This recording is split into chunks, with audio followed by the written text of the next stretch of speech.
41절부터 35절부터 41절까지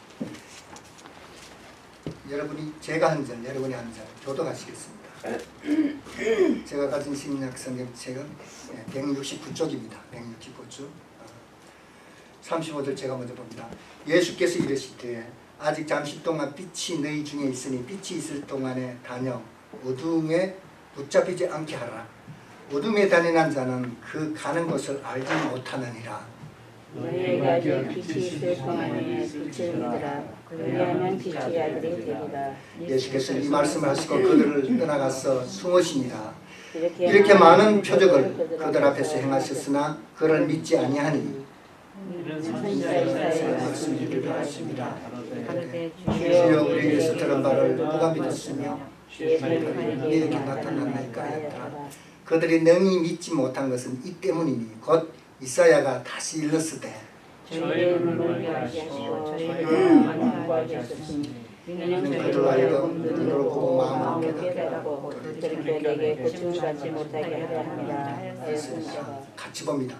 이사야가 이렇게 말한 것은 주의 영광을 보고 주를 가리켜 말한 것이다. 아멘. 잠시 기도드리겠습니다. 거룩하신 아버지 하나님, 이 귀한 말씀을 주시며 고맙고 감사합니다. 이 귀한 말씀을 받아먹기에 합당한 옥토가 되도록 변화시켜 주시고 또 부족한 종을 하나님의 이 말씀을, 비밀의 말씀을, 숨겨진 말씀을 잘 증거할 수 있도록 이 시간 붙잡아 주옵소서. 아멘. 예수 그리스도 이름으로 기도합나이다. 아멘. 우리는 지난 주일에 하나님의 미랄이 되어 땅에 떨어지면 많은 열매를 맺는다.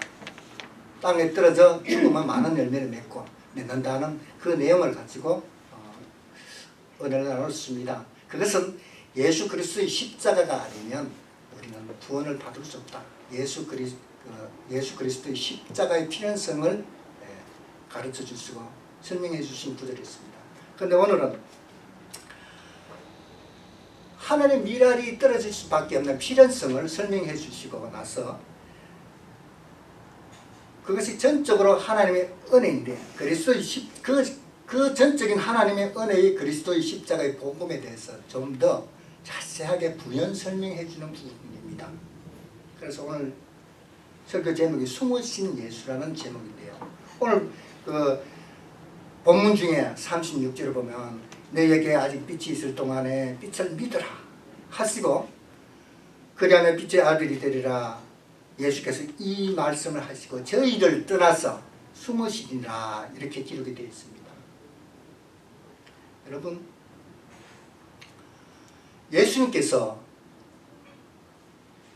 우리를 항상 사랑해 주시고 성령께서 우리를 마음에 뚫고 들어오셔서 우리가 하나님을 믿을 수 없는 우리를 성령께서 주권적으로 그리고 먼저 죄인을 찾아오셔서 우리 마음속에 우리 속에 뚫고 들어오셔서 성령을 우리에게 주셨습니다. 그런데 이 성령 하나님께서 숨으십니다. 왜 숨으실까요? 왜 숨으실까요? 우리는 오늘 말씀을 통해서 왜 숨으시는지 알아야 합니다. 그래서 숨으신 그 배경을 보면 이렇습니다. 빛이 있을 동안에 믿으라 하시고 그 말씀을 하시고 저희를 떠나서 숨으시는데 그 이유를 이렇게 많은 표적을 저희 앞에서 행하셨으나 저를 믿지 아니하기 때문에 이는 선지자 이사야의 말씀을 이루려 하심이라 했습니다. 그러면서 가로되 주여 우리에게 들은 바가 누가 믿었으며 여기 또 믿음이 믿지 않았다고 하시고 또 우리에게 들은 바를 누가 믿었으며 주의 팔이 위에 나타났나이까 하였더라. 저희가 믿지 못하면 또 여기서 저희가 믿지 못하는 것은 이 까닭이니 곧 이사야가 다시 일렀으되 저희 눈을 멀게 하시고 저희 마음을 완고하게 하셨으니 이는 저희를 하여금 눈으로 보고 마음으로 깨닫고 돌이켜 내게 고침을 받지 못하게 하려 함이니라 하였습니다. 이사야가 이렇게 말한 것은 주의 영광을 보고 주를 가리켜 말한 것이다. 오늘 본문에 이렇게 기록되어 있습니다.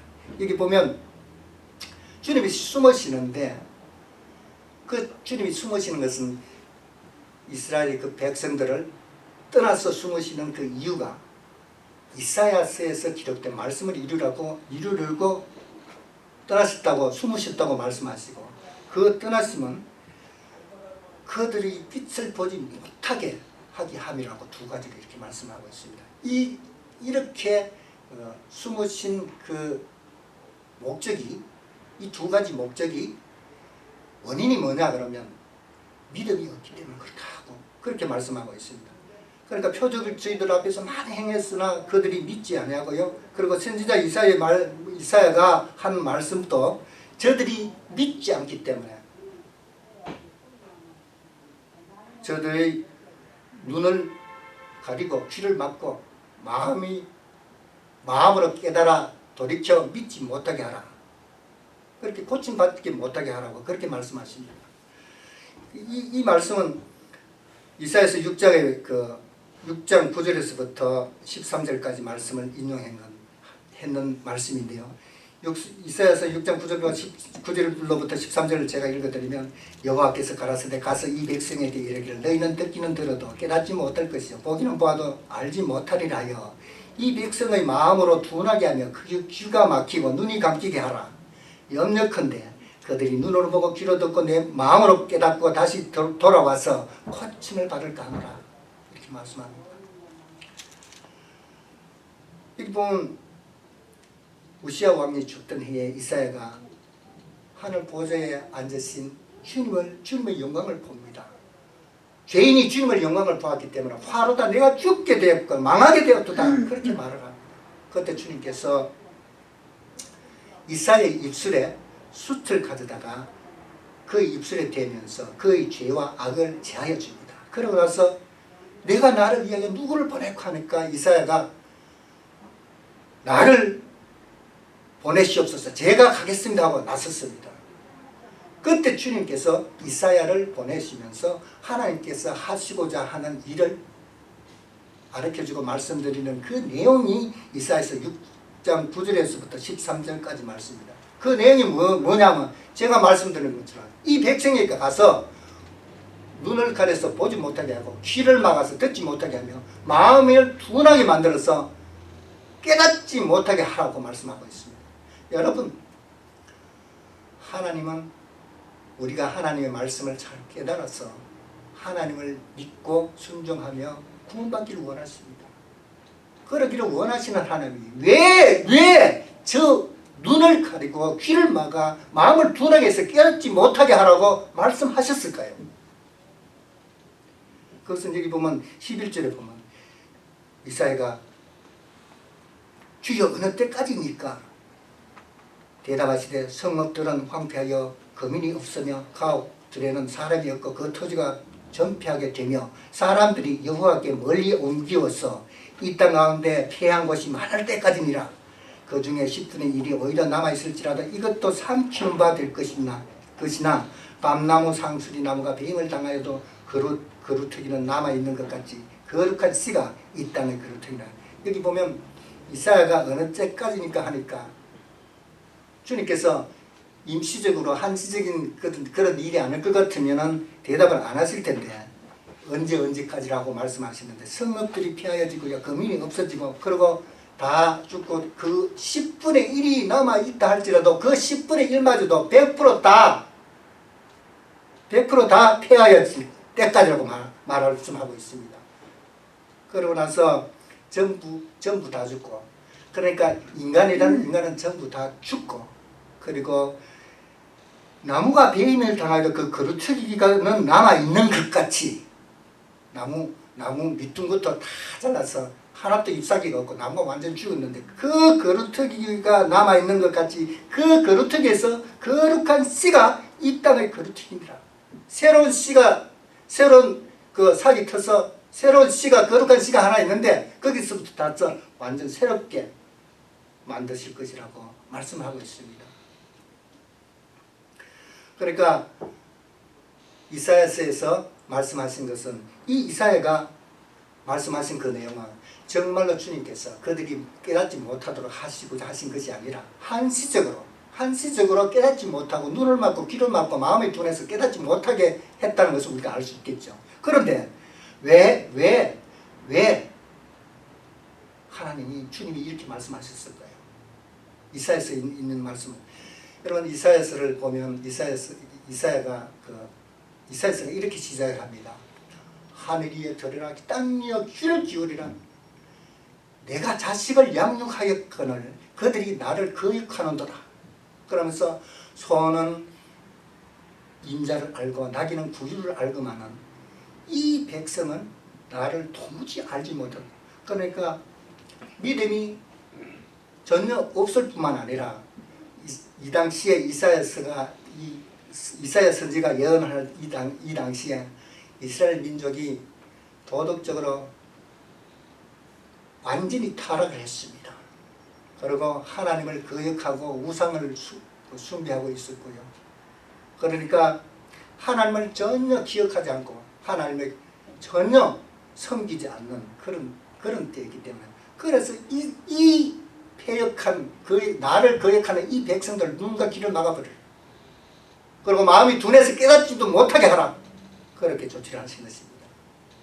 그리고 그 말씀을 예수 그리스도께서 또 그들을 떠나 숨으심으로 말미암아 그 이사야 말씀이 깨닫지도 못하고 보지도 못하게 하는 그 말씀을 이루고 오늘 숨으신 것입니다.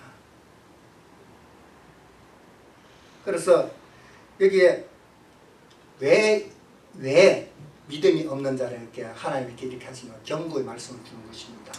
믿음이 없는 자들을 향하여 믿음이 없는 상태로 죄인들이 자기 힘으로 하나님을 믿어버리면 뭔가 큰 일이 난다는 경고의 메시지가 여기 있는 것입니다. 이 경고의 메시지는 하나님이 숨으시는 그 메시지는 창세기부터 등장합니다. 창세기 보면 여러분이 잘 아신 바와 같이 창세기 3장 22절에 24절에 보면 여호와 하나님이 가라사대 보라 이 사람이 선악을 아는 일에 우리 중 하나같이 되었으니 아담과 하와가 하나님의 선악과를 먹지 말라는 그 명령을 얻고 선악과를 먹었습니다. 하나님에 대한 그 말씀을 지키지 않고 먹어버렸습니다. 그러니까 하나님께서 뭐라고 말씀하시나 하면 이 사람이 선악을 아는 일에 우리 중 하나같이 되었다 말하고 있습니다. 여기서 선악을 아는 일에 우리 중 하나같이 되었다는 얘기는 우리 사람의 주장과 사람이 판단이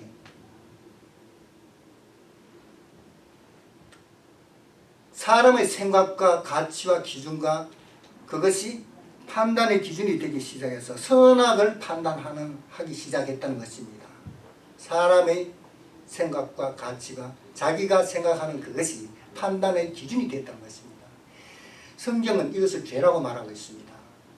여러분 이 죄의 문제에 대해서 우리가 도덕적으로 타락하고 이것은 물론 이 선악을 아는 일에 우리 중 하나같이 되어서 인간의 생각과 인간의 가치와 자기의 그 결정이 판단이 선악을 판단하는 기준이 됨으로 말미암아 파생되어 나오는 죄인인데 가장 죄의 핵심은 나 스스로 내가 판단하고 내가 선악을 판단하는 판단주가 되는 것입니다. 선악을 판단하는 판단자가 되어버리는 것입니다. 그것이 바로 죄입니다.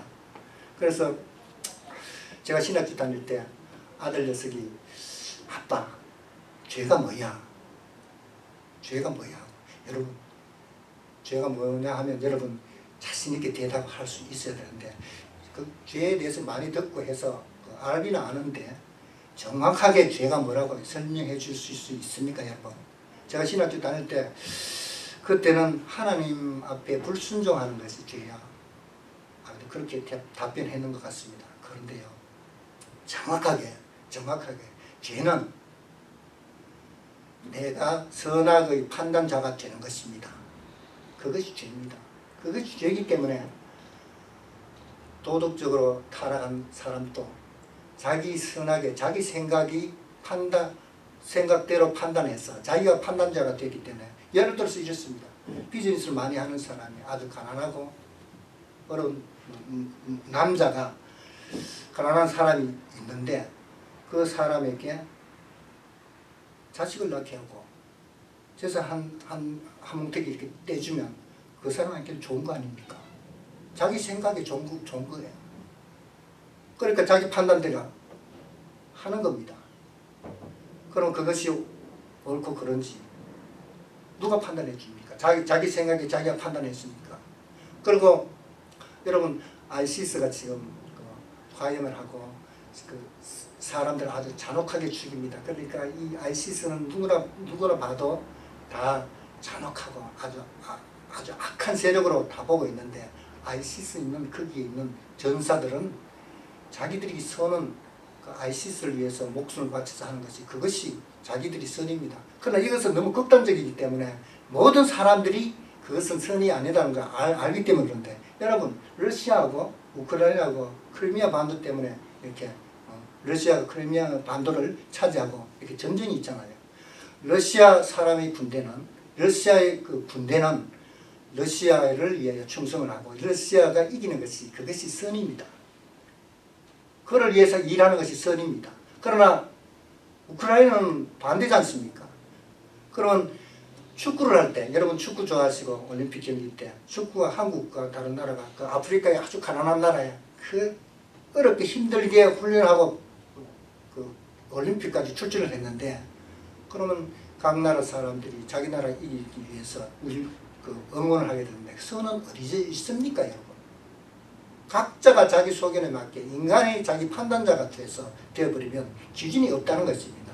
죄라는 것은 바로 그것이 죄라는 것입니다. 그것으로부터 모든 죄가 도덕적인 윤리적인 것도 다 그로부터 자기 자신이 판단주가 되고 판단자가 되는 기준이 되고 판단을 하기를 시작하면 그것이 죄라는 것입니다. 분명히 죄에 대해서 정의를 하고 있어야 됩니다.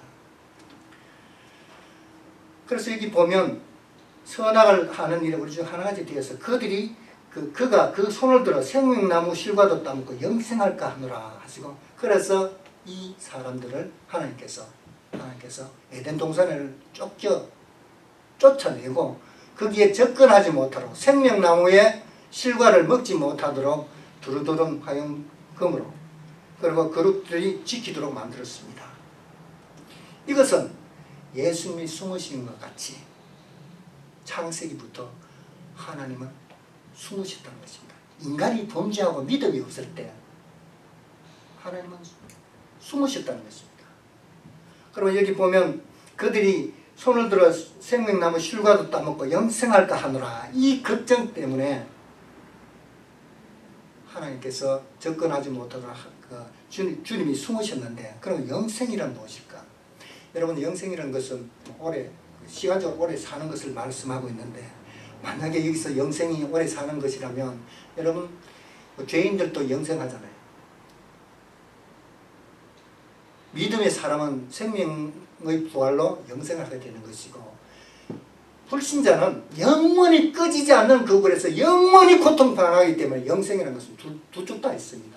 그러니까 영생이 오래 사는 것이라고만 생각하면 그런 뜻이 있습니다만 그렇게 생각하면 이 물음에 대해서 답이 나오지 않습니다. 그래서 영생이라는 것은 세상의 삶과는 완전히 다른 숨겨져 있는 신적인 생명을 말하는 것입니다.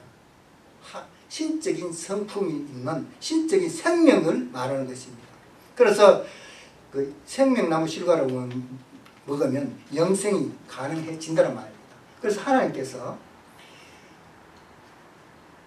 하나님의 그 생명나무를 접근하지 못하도록 숨겼었는데 그 생명나무 실과를 먹으면 영생을 한다고 했는데 그러면 생명나무 실과가 상징하고 있는 것이 과연 무엇일까 하면 요한복음 6장 51절에 보면 나는 하늘로서 내려온 산떡이니 주님께서 나는 하늘로서 내려온 산떡이니 사람이 이 떡을 먹으면 영생하리라 나의 줄 떡은 곧 세상의 생명을 위한 내 삶이로라 하십니다.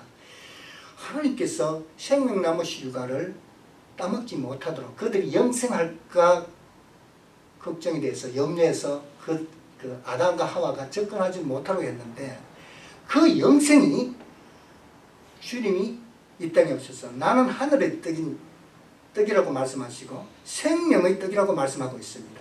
그러면 영생은 바로 생명나무 실과인 예수 그리스도를 상징하는 것입니다. 그리고 에덴 동산 중앙에 심겨졌던 생명나무는 실과는 그 자체가 무슨 능력이나 어떤 뭐 힘이 있어서 그런 것이 아니라 하나님 나라 백성들에게 주어지게 되는 생명의 떡이시며 생명의 빛이신 예수 그리스도라는 은혜의 메시지를 담고 있는 상징물입니다. 그래서 사람이 이 믿음이 없이 그리고 죄의 문제가 해결되지 않고 옛 아담의 상태로 이 생명나무 실과를 먹으면 영원히 살게 된다는 것인데, 그렇게 살게 되면 그 하나님이 그렇게 할까봐 그래서 생명나무에 접근하지 못하도록 막으셨는데, 하나님이 숨으셨는데, 그 하나님이 숨으신 하나님이 오늘 예수님께서 그들을 떠나서 숨으신다는 것입니다. 숨으시는데 이 인간이 그 자기의 죄를 해결하지 못하고 그리고 완전히 하나님을 향한 의지하는 그 믿음을 가지지 않고 됐을 때는 큰 일이 난다는 것입니다. 그런 일은 절대 있을 수 없다는 것입니다. 만약에 그런 일이 있을 때는 인간이 신적인 생명력의 과실을 예수 그리스도를 먹을 수 없는 그 상태에서 예수 그리스도를 먹는다는 것은 불가능하다는 것입니다. 불가능하기 때문에 막아놓으셨던 것이고 숨으셨던 것입니다. 그런데 만약에 그 믿음을 온전히 가지지 못하고 그리고 인간의 그 죄인이라는 것을 인정하지 못하고 옛 아담의 상태에서 하나님의 그 불순종과 하나님을 그 멀리하며 거역하는 상태에 생명나무 실과를 먹을 수 있다면 어떻게 되느냐. 성경 말씀에 보면 마태복음 7장 21절과 23절을 보면 이런 내용이 나옵니다. 자기의 영광을 위하고 그리고 거짓 기독교를 신앙하면서 나는 생명나무 실과를 먹었어, 이제는 아무 걱정도 없어 하고 끝까지 간 자들의 최후를 이렇게 기록하고 있습니다. 마태복음 7장 21절에서부터 23절 보면 나더러 주여 주여 하는 자마다 다 천국에 들어갈 것이 아니요 다만 하늘에 계신 내 아버지 뜻대로 행하는 자라야 들어가리니 그날에 많은 사람들이 나더러 이르되 주여 주여 우리가 선지자 노릇하며 주의 이름으로 선지자 노릇을 하며 주의 이름으로 귀신을 쫓아내고 많은 권능을 행치 아니하였는가 하리니 그때 내가 저에게 밟지 말라되 내가 너희를 도무지 알지 못하는 불법을 행하는 자들아 내게서 떠나가라 하리라. 이렇게 기록이 되어 있습니다. 그러니까 자기 자신이 판단주가 돼서 자기의 영광을 구하며 그리고 자기 유익을 구하며 그런 삶을 추구하는 수많은 종교 행위로 떡칠을 하고 있는 자들이 자기 자신을 부인하지 못하고 하나님을 온전히 주로 믿지 못하는 그런 상태에서 생명나무 실과를 먹었을 때 영생하는 자들이 이렇게 된다는 것입니다. 그래서 이런 자들은 불법을 행한 자들은 내게서 떠나가라 했으니까 이런 사람은 구원받지 못한다는 것입니다. 주님의 이름으로 선지자 노릇했습니다. 말씀을 선지자가 누구입니까? 예수님의 그 선지자적인 그 직원 말씀을 선포하고 말씀을 가르치는 것이었습니다. 그리고 주의 이름으로 귀신을 쫓아내고 주의 이름을 많은 권능을 행했는데 이들이 누구입니까? 주여 주여 하면서 주의 이름을 했습니다. 이렇게 자기 자신을 완전히 부인하고 자기 자신을 죽지 않으면 하나님 미랄이 땅에 떨어져서 죽는 예수 그리스도의 십자가를 내가 지고 나를 섬기면 나를 따르라 했습니다. 주님이 미랄이 되어 죽으시는 것처럼 죽지 않은 상태로 생명나무 실과를 먹고 영원히 살게 되면 이런 어처구니 없는 신앙인이 나온다는 것입니다. 그래서 주님께서 그들을 떠나 믿음이 없는 상태에서 그리고 자기 자신을 완전히 부정하지 못하는 자기 자신이 죽지 못한 상태에서 영생하는 그 생명나무 실과를 먹으면 이런 사람들이 나온다는 것입니다. 여러분 오늘날 우리 현실을 보면 어떻습니까? 참 교회도 많고 교인들을 만나는데 만나는 사람마다 우리가 교회를 다니니까 교인들을 참 많이 만나고 그 비즈니스하고 생활에 참 많은 사람들을 만나는데요. 만나는 사람들마다 거래를 해서 보면 다 거짓말하고 속이고 전혀 믿음이 없으며 그리고 하나님을 도무지 두려워하지도 않고요. 지옥이 있다는 그런 믿음도 없는 사람 같이 아주 태연하게 속이고 자기 이득을 취하며 자기 자신의 이익을 취하며 자기 자신의 영광을 위해서 전부 일하고 있습니다. 교회 안은 또 어떻습니까? 왜 교회에서 그렇게 사업을 하고 있습니까? 누구를 위한 교회입니까? 그곳에는 오늘날 믿음이 없을 때는 주님이 그들을 떠나 숨으시더라 하는 이 말씀의 선포가 빈곤하고 이 말씀의 선포를 알지 못한 건 전혀 깨닫지 못하는 것입니다. 하나님께서는 우리가 죽지 않으면 아담의 그 옛 아담의 상태가 하나님의 말씀이 있어도 듣지 않고 불순종하는 그 자기 자신을 죽지 않는 그 상태에서는 하나님이 숨으신다는 것을 아셔야 됩니다. 그것이 창세기부터 숨으시는 하나님 그 생명나무 실과에 접근하지 못하게 한 것은 오늘 주님이 믿음이 없기 때문에 그들이 많은 이적을 행했었으나 그들이 믿지 아니함으로 그들을 떠나서 숨으시더라. 그것이 생명나무 실과의 창세기부터 나온 것입니다. 여러분 제가 그 하늘이 미달이 떨어져 죽지 않고 그대로 있으면 하늘 그대로 있고 떨어져 죽으면 많은 열매를 맺느니라. 그 본문을 설교할 때에 말씀을 드릴 때 그때 제가 씨 뿌린 자의 비유를 들었지 않습니까? 우리는 말이죠.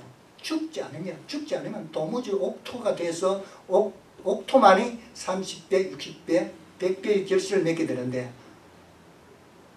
결실을 못 맺는 상태가 우리 그 새로 born again 되기 전에 우리 상태라고 말씀드렸습니다. 여러분 우리는 말씀이 있어도 그 말씀이 우리한테 들어오지 않고 길가에 떨어지는 것처럼 그럴 때가 참 많죠. 그리고 돌짝밭에 젖는 그 씨와 같이 말씀이 받을 때 참 아멘 하고 그럽니다. 그런데 세상에 나가가지고 그 뿌리가 없기 때문에 금방 시드는 그런 신앙 아닙니까? 그리고 말씀이 삭을 내기는 내는데 가시떨기에서 밑에서 삭이 나서 세상의 영향과 죄의 유혹이 있을 때는 거기서 다 쓰러져서 결실하지 못하는 그런 밭이라고 비유를 말씀을 드렸는데 그런 밭이 돌짝밭, 가시떨기밭, 길가밭인 우리의 상태가 죽어야 옥토가 있어서 결실을 하게 되는데 주님이 숨으신 것은 결실 맺지 못하는 우리의 상태로 생명나무 실과를 먹지 못하도록 하기 위해서 하나님의 백성이 이렇게 되면 결실하지 못하는 그런 마음의 상태에서 영원히 살게 되면 지옥 가지 않습니까? 그러니까 주님이 숨으신 것입니다. 그리고 온전히 자기 자신을 부인하고 자기 자신이 죽으라는 것입니다. 우리가 죽지 않으면 이런 엉터리 없는 기독교인이 된다는 것입니다. 지옥에 가는 사람이 된다는 것입니다. 주여 주여 주의 이름으로 선지자 노릇하고 설교만 잘하고 그리고 많은 권능을 행하고 제가 여기서 병자를 고치고 이러면 사람들이 또 많이 올 거예요. 그런데 거기에 자신이 죽지 않고 그 자기 영광을 위하고 자신의 이익을 위하는 자들은 불법을 행하는 자들은 내게서 떠나가는 다 지옥불에 떨어져 죽는다는 것입니다. 그래서 여러분 하나님의 생명나무가 공개되는 시점이 어디냐면 자기 부인의 시점입니다. 그것이 십자가가 죄인들에게 공개되는 시점이 자기 부인의 시점입니다. 예수님이 십자가상에서 돌아가실 때 많은 사람들이 거기가 다 많은 사람들이 예수님이 하나님의 아들이라 그랬고 메시아라고 그랬기 때문에 그 예수님이 정말 하나님인 줄 다 몰랐습니다. 그리고 정말 그분이 그분이 하나님의 아들로서 메시아이심이 정령이 된 것은 부활해서 다시 부활하셨을 때, 그때 예수님이 정말 하나님이심을 정리이 되고 증거가 됐습니다. 그러나 성령께서 깨닫게 알게 해주셔서 회개하고 하는 사람은 있지만, 그 예수님의 십자가상에서 우리 인간의 불가능함과 무능함과 이런 모든 죄악들이 폭로화돼서 우리는 죽을 수밖에 없구나. 그 십자가상에서 예수 그리스도가 우리에게 우리 죄악을 다 폭로해 주시고, 우리 죄악이 죄인임이 폭로가 되지 않으면 우리가 어떻게 죽습니까? 우리가 괜찮은 사람인데, 우리가 설만한 사람인데 왜 죽습니까? 십자가상에서 예수 그리스도의 십자가가 우리 죄인들에게 공개되었을 때, 그때 우리는 우리 자신을 부인할 수 있게 됐던 것입니다. 그래서 우리는 여러분, 그러면 예수 그리스도의 은혜에서 구원을 얻었고 우리가 거룩한 시에 의해서 새로운 창조물로 거듭나게 되었습니다. 그렇다면 우리는 오늘의 삶을 살아가는 데 있어서 정말로 우리를 부인하며 죽고 있습니까, 여러분? 그리고 세상이 생산해 놓은 그 힘을 아주 신기루같이 허황된 것들이라고 인정하면서 정말 그렇게 살아가고 있습니까? 또 여전히 우리 자신이 우주의 중심에 놓고 판단하고 결정하고 판단자가 되고자 하는 그런 삶을 우리는 얼마나 많이 살아가고 있습니까? 여러분, 이 딜레마를 해결하기 위해서는 요한계시록 그 22장 1, 2절 보면 제가 수정같이 맑은 생명수 강을 내게 보이니 하나님과 및 어린 양의 보좌로부터 나서 그 길 가운데로 흐르더라. 강 좌우에 생명나무가 있어 12가지 실과를 맺히되 달마다 그 실과를 맺히고 그 나무 잎사귀들은 만국을 소성하기 위하여 됐습니다. 여기 보면 요한계시록 22장은 거룩한 성 새 예루살렘을 묘사하고 있습니다. 여러분, 거룩한 성 새 예루살렘은 무엇을 의미합니까? 교회를 말합니다. 어린 양의 신부로 다시 새롭게 born again 돼서